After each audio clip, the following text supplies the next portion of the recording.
Good morning, everybody. I have been working on something pretty cool. Of course, since last episode, I relocated, and I live out the big hole from last episode. Now, of course, I have moved a lot of stuff here. What are these item frames for? I explain. Not yet. I have started small little projects, and I've been planning it for a while, called RELIC Arena. This is the entrance. Now, of course, I didn't make it on camera, cause I don't know. I just did the long shot though, cause I thought it looked cool. I absolutely decimated a mesa biome, and it had a coral reef next to it. Yeah, made this cool little entrance area. Sea pickles are mini cactuses, don't question it. And there's gonna be two things here. Right here is probably where I'm going to build something called the Library of Relic Arena. And that other opening over there, which let's just skadoosh. This other area right here is for the actual entrance of the main player lobby, right? Which right now this is just the entrance. There is no things will be going on here besides walking to the different places.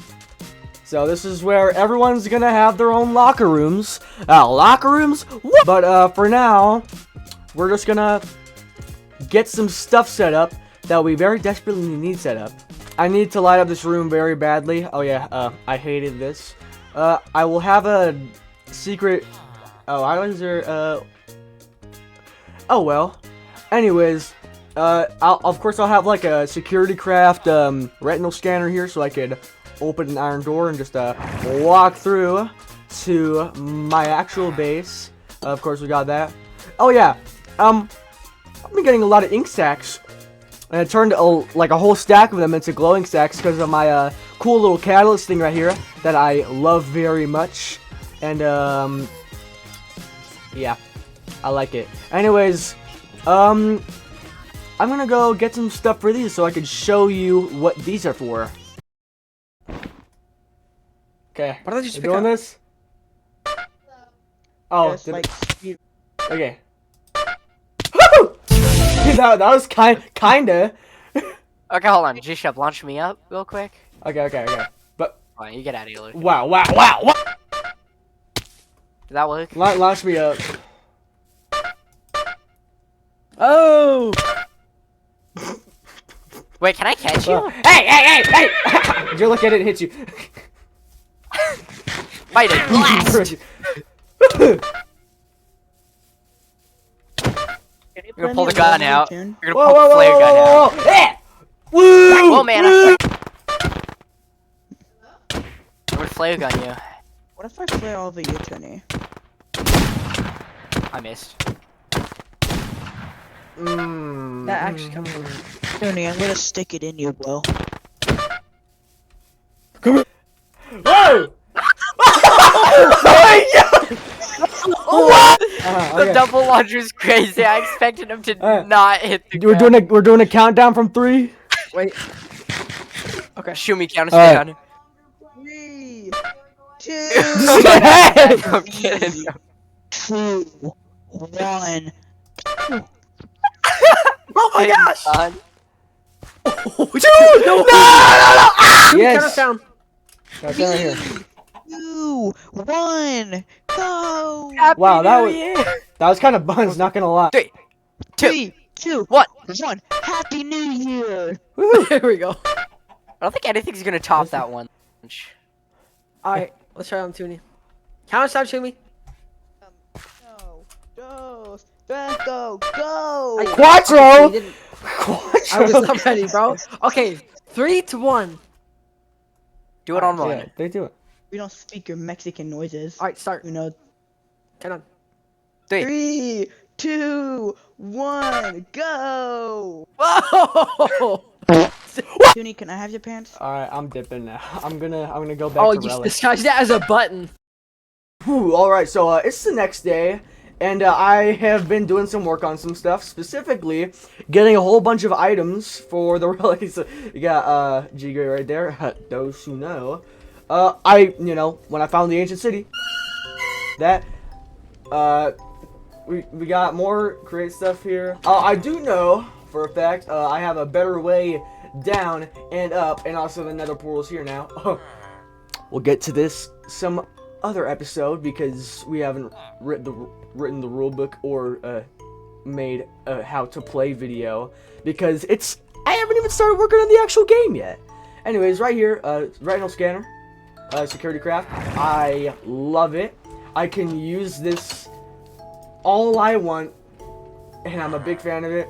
I hated crafting this thing right here. This was like the worst thing ever, and I'm using it as a visual thing so that the relic looks like that, and also like this too because I had to make fucking things. And also, since we're working on this game and I am the host, the ringmaster, if I press tab you can already see kitted out in my ringmaster attire, and I gotta say it's beautiful.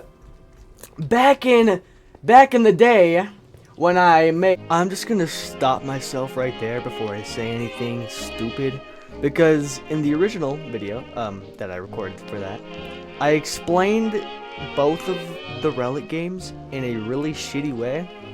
So I think I'll give a brief overview of both of the Relic games that I made before Relic Arena and explain a few of the differences. So, way back when my channel by the name of GShep was a gaming channel, mostly, and not just music, I had a series called Minecrews, and Minecrews started with me hosting it, and the first season was nothing that cool or grand. It crashed after like a month of using it. But later, Hatchet Man YT, or Hatch3T Man Plays as we like to call him, was like, hey, I'ma go make Minecrews too. So he hosted the server Minecrews Season 1.5. Why is it called that? Who knows? None of us really recorded on it, but that really set in what I'd be doing for most of my projects here on out. Minecrews Season 1.5 isn't like any of the other SMPs I've been on at all, because most of them I'm scavenging for resources and I am in need of everything. By the time we fight the Ender Dragon, I don't even have diamond armor. But on Minecrews 1.5, I was able to get so much done and little to no recording. And the only time I did recording was when I created the first Relic game, which was Relic Dungeon. It was in the shopping district, but it was in a separate area, which was the minigames district. Now, this area really only had one minigame, which was Relic Dungeon. It took up a lot of space, but it was the smallest Relic game. Even though there's only like 3, and one of them is not even done yet, it's so small. Now, the layout of this place was horizontal, and it's also probably the most janky Relic game, considering my knowledge of redstone at the time wasn't too good, and I really didn't know how to put together a minigame, considering it was my first time, and I mean 2 people were interested in playing, and I guess that put a little bit of pressure on me. So it was rushed, and people were playing when the game wasn't even out, which I'm going to try to avoid that mistake and I did avoid that mistake for Relic expansion later on. But Relic Dungeon, there's still more to it. The main objective of the game was you're outside, you pay a diamond or a pass, and you set your spawn, and try your best to get as much relics as you can before you reach the max amount of 6. This is the only relic game where if you get 6 relics, you can put them in a little safekeeping barrel and keep on doing more runs. Which was a bad idea, by the way. Unlike now, the relics in both of the relic games before this would get you a shulker box full of goodies. And the reason why it was so rushed is because I made it very early game. And I had to get so much resources, but I had no idea how to balance things. So all of the relics, even the expensive ones, were super easy to get, which was a problem for me because the most expensive one, the Relic Above All box, which I believe got you a God box, was netherite, like a full set, and I had to get that every single time someone managed to get a Relic Above All. And it's super easy to get one of those, which was bad.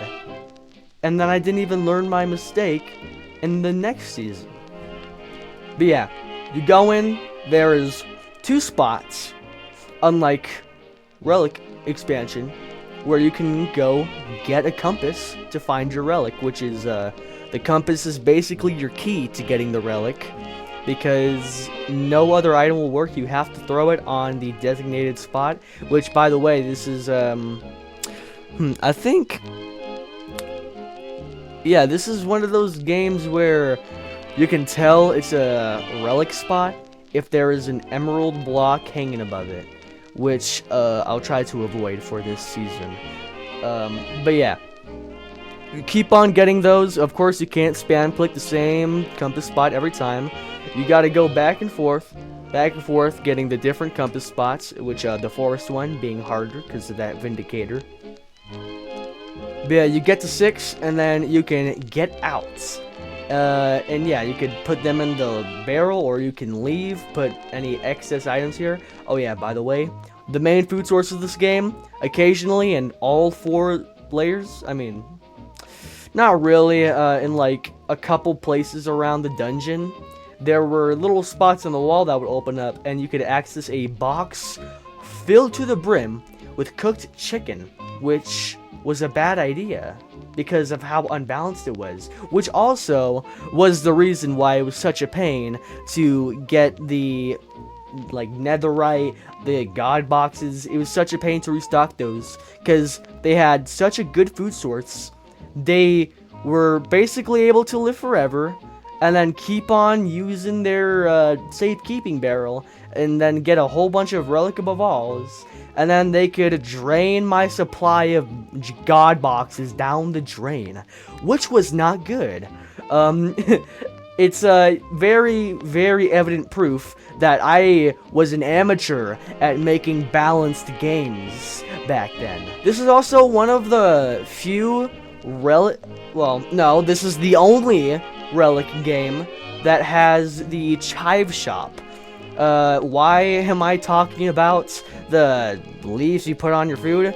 Well, no, the chives are actually phantom membranes, and they're currency for a hidden little area. It's not that hidden, it's a warped button in a deadly pit of fire.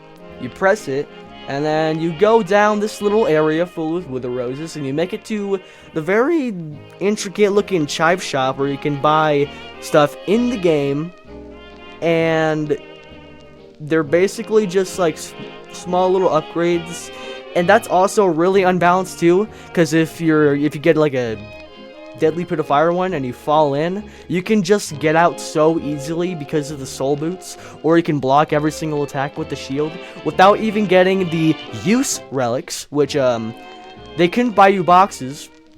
They were only found in deadly pit of fire, but in the little area where you set your spawn, you can use the use relic shop and use the relics to buy power-ups, such as a Totem of Undying, which, very unbalanced still. Shield, still kind of unbalanced. And many more things, including tokens, which, you could throw them in a, like, thing, little hole in the wall, and then it'll give you a potion effect for, like, 8 minutes or something. One of these was invisibility, and it was really broken, which is why Relic Dungeon is probably the most janky, worst Relic game I have ever made. Probably, I mean, don't get me wrong, it's fun. And there's a other option where you can play with up to 4 people and be cooperative, which didn't happen in the next season. Like all good things do, Minecrews Season 1.5 came to an end due to a lack of activity. So, complete server wipe, and it was hosted on Realms, also by Hatchet this time. Minecrews Season 2 was actually recorded on. Me, Slamson, probably Hatchet or whatever. But we actually made content on this, which explains some of the more bigger buildings, some of the more better detailed things that would make a good content, such as my giant base and whatever spawn is. Eventually, we located a mushroom fields biome, which, since doesn't have any mob spawns, we decided this would make a good place for our minigame and shopping district, if you count the one shop that Slamson made that didn't really make any sales, and Hatchet's got his little parkour thing there too, that he definitely made in survival. But the main thing that draws your eye is probably the 4 giant towers that represent the 4 layers of Relic expansion, the second installment in the Relic games. The big square building served as a main lobby of sorts. This specific game expanded more on the trading side of things with the inclusion of box locker rooms, where your relic box that you get from the patio, you could put it inside of a locker which is only accessed by a key that is only specific to you, which it took a long time for me to make that.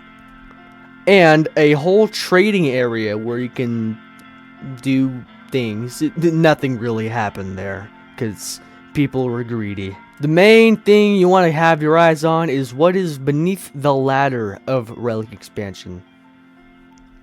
The main lobby has a few things, a big wall full of rules, some map art. It's got the 2 shulker box shops, which are renamed to canisters now. And yes, they were still really grindy to get, however, I did balance the relics a little bit more in this. If you're not interested in anything in the lobby, then you can just head through the door, which is your ticket to play the game. Unlike Relic Dungeon and the game I'm making now, Relic Expansion has no multiplayer. And the video I made on Relic X Dungeon, which is a combination of both of the games I made creative, was me cheating because I wanted to have good content. It's the world download though, so it doesn't really count as cheating. But yes, this was specifically single player, and the challenge for this was, can you get a 6 relic run? Or can you get as much relics as you need so you can pass by on the next ones? Each layer gets more difficult the higher you go up. The first level, which is named the Blind Shaft Mines, is the easiest of all of them, and is the main place where you get your compass. It is only 1 compass point. There also resides a compass reroll station, which if you give the machine a relic, you can reroll a compass if you're not really feeling like going to that specific area. You get a compass, you have a chance of getting area on each of the 4 layers on any of the 2 areas in those layers. The PU points, or power-up points, are where you get your power-up relics, which can be used at the main lobby to buy power-ups. And you can tell it's a power-up relic area if there is a lapis block hanging above the place. They're usually easier to get to since you're not getting a whole shulker box full of goodies, but some of them can be quite difficult. And the other is the depot. The depot is labeled with an emerald block, and it's where you get the main relics, where you can buy the shulker boxes full of good stuff, but they're way harder to get to, especially the higher you go up. Blanchshaft Mines, the only challenge for the depot is getting past the lava room, juking ravagers and such, which, by the way, I forgot to mention, these games are heavily inspired by Tango Tech's work on the Decked Out games. So anyways, Blanchshaft Mines, pretty much light work, but also in Layer 1, there is a area, I call it the elevator room, or more accurately named the exit-vator room. Why? This place houses the exit of the game, and it houses an elevator that goes up or down. It's a water elevator. Goes to all 4 layers of the game. It kinda sucked, by the way. Let's say you got a compass and it led you to Gory Grove, which is layer 2.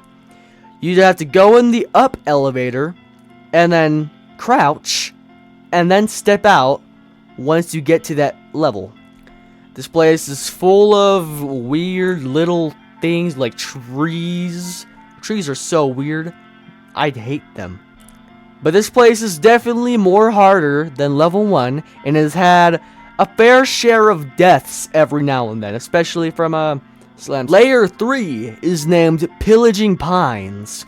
It's the 3rd hardest place you can go to, because it houses a whole shitload of Vindicators and an Evoker, which, if you think about it, you get fucking raped. And then we got the penultimate of all the difficulty, Sky High Scorches. It's parkour above lava with blazes and magma cubes. And you gotta make your way all across this room to get your relic. Anyways, once you have enough relics that you're satisfied with, or 6, which is still the max amount, you go back down the elevator and head into the minecart and press the button and exit the place. After this, when you get to the end, you just gotta put your relic inside of the barrel, or relics, wait for the gate to open, and start leaving. Soon after you leave and get all your items, your relic will drop right when you leave the place, and you can spend it on anything that's related to the game. So yeah, that was pretty much the entire history of Relic Dungeon and Relic Expansion, which leads us to the game we have today, which will probably be the last installment of this trio of games. I assure you, this will be the best game I make with the Relic name in it. It's going to have lore. It's going to have way better gameplay. I hope people clip farm on it, by the way. If you people that don't make content on the SMP like me should probably consider opening up a recording software and start playing the SMP. No more history lessons. Back to the video. I'm so sorry. I love mining sand. Whatever. I gotta place a bunch of ice. And let's pray. Let's see. Wow, look at that. We got a lake. Let's put some coral in it. Put a little bit more than coral in it. We got this thing. And, can you guess what this thing is gonna be? I think it's just gonna be, we're water at the drip leaves. No, it's gonna be purple. Why do I have so much pink stained glass? is what you probably said just now. Yeah, there's gonna be way more to the parkour. I can show you. If I just, get this chest, put it right next to the schematic cannon from Create Mod, put all these in here, and then gunpowder, put it in here, and then, oh, it's doing it! Alright, I'm gonna let you watch this.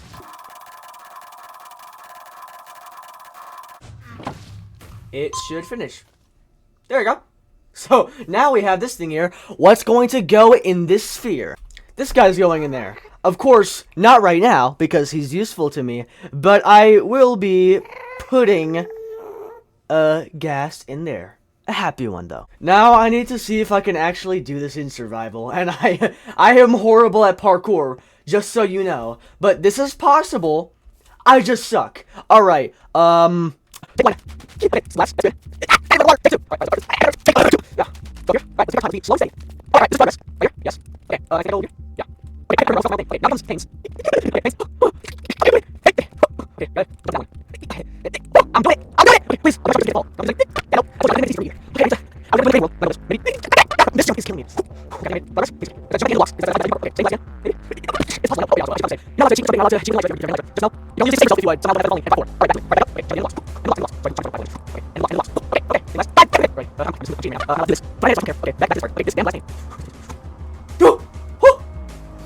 and then I did it! Okay, so we know it's possible. You can do this. If I can do it, you can do it. But I should probably make a interiors for this place so I don't see the innards of the game.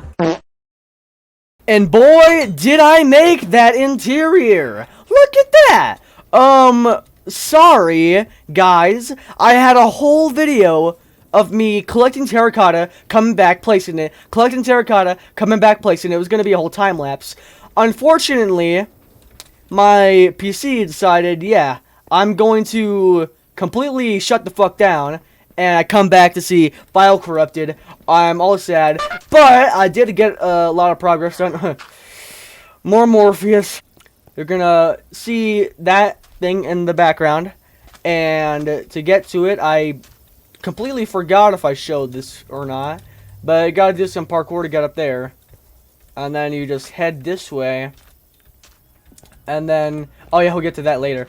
Then I actually made the interior here. And of course, the music that I made for the lobby, which I, again, will get to later. I had some videos of me and a couple others test running it, and all the files are corrupted because, you know, I told you that. But yeah, I did it, and I made it a little bit easier. If I can just, maybe I can actually get a successful run in this time. Alright, I'm doing pretty good so far. I don't want to jinx it at all. That would... I'm not gonna make it! I'm not gonna make it! I'm not gonna make it! I'm not gonna make it! I was right. The fuck! Wait, okay. I actually want to do this because in that video, I did a whole run of this, and I did it first try, and I'm sad I don't have that. But maybe I can actually do this and prove that it is indeed possible in one go. So, let me just, I made this jump easier because people were struggling on that, like, a lot, and I don't want it to be that hard because the prize you get for making it up there really isn't all that special. It's just like a banner that appreciates your efforts, and if you're the first one, probably some extra goodies that can only be used within the game. So, I don't want this to be the hardest parkour of all time. I just want it to be, are you serious? I just want it to be a small little challenge that you could do if you want some extra bragging rights. And I hate glass panes. Why did I do this to myself? Ow! Yeah, I don't want to be too hard. You might be seeing this and being like, oh yeah, it's still hard. You can't even do it. And to say I suck at parkour. And I made a parkour course that was also designed to test my abilities. Can I make this? Can I make this? No! Yeah, I'll never get it on recording, but it's possible, and you could indeed do it in one go without cheating and using your damn trumpet or whatever else you might have, like your elytra or something. Oh yeah, you might have also, if you were paying close attention with your earlobes, or whatever parts of your ear that you use, you might hear ambient noises that I've made by putting radios underneath the ground and playing a Link of Nature playing. Oh, wow, that hurt. I also have a little sign here that directs you to a library. We'll get to that probably next episode. And then the lobby, which over here, I was showing me building this. And then, you know, file corrupted. That 30-minute video file that I put a lot of effort in. But yeah, this room right here took I mean, not that long, but it took a little bit to make. This is the locker room. Now, for each member that has joined the SMP Discord server, there's like 13, including me, so there's 12 people up here. I'm not putting myself on the leaderboard. I don't think that's a good idea. But anyways, 12 people up here, like Rise, Kenzie, Hive Ghost, Hayden, and then of course we got people that I've taken their heads. We got Shumi, Spuma, Shadow. I don't know if some of these people are even going to get on the SMP, like this guy right here. He's I can't say that word, but he has a Anyways, there's like 8 locker rooms in here. And that's all I really had space for, because I want people to be able to customize them. So, of course, I don't think everyone's going to hop on the server. And if they do, might as well let them move in with each other. Because I am pretty certain that there will not be enough locker rooms. And what do I mean by move in? I'd say just add another barrel in here or something, or any storage block. Which, by the way, I'm gonna let people do some customization of their locker rooms. So, basically, they're not allowed to break any of these blocks that I've placed down. But they are allowed to replace the barrel, and they can replace the light source with any other type of light source. You just can't break any of the tiles. You can place blocks in here. You can replace the barrel and the torch with any other thing that makes up for it. But yeah, fully customizable locker rooms with anything. You can put item frames on the walls and show the relics you've got. Which I should probably do more explaining about that concept, because I don't think I did that much. But yeah. But yeah, in the center here, there's going to be I honestly don't know where I'm gonna put it, but it's going to be staircase down into the entrance of the game part of Relic Arena, the arena part, as you might say. And then go in there, and then they, like, you know, fight each other if they want to, go exploring, go through many of the layers of the place. Whoa, whoa, whoa, whoa, whoa, relics, compasses, holy shit, it's everywhere. But yeah, and they come back and they can, like, buy a something or whatever, and they throw it in here, and then they'll point. I'm gonna make an automatic point scoring system. It's going to be amazing.